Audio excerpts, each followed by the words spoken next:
আসসালামু আলাইকুম গাইস। দেখেন এই পৌষ মাসে শীতের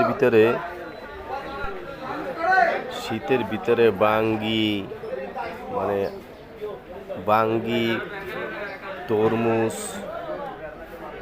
শীতের ভিতরে বাংলালিং তরমুজ আর ওইটারে বলে গ্রামীণ তরমুজ। দেখেন বাংলালিং তরমুজ আর ওই শীতের ভিতরে তরমুজ হয়েছে আড়তের ভিতরে বাঙ্গি। একটু জুম করে দেখাই,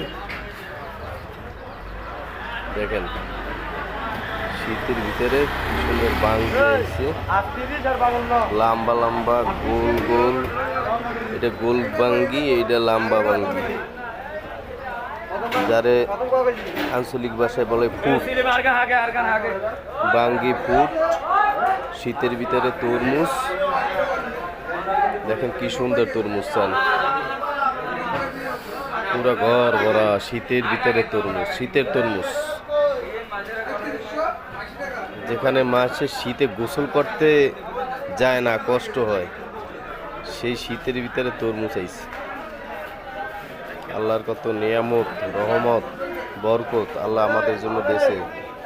শীতের ভিতরেও খুব সুন্দর তরমুজ।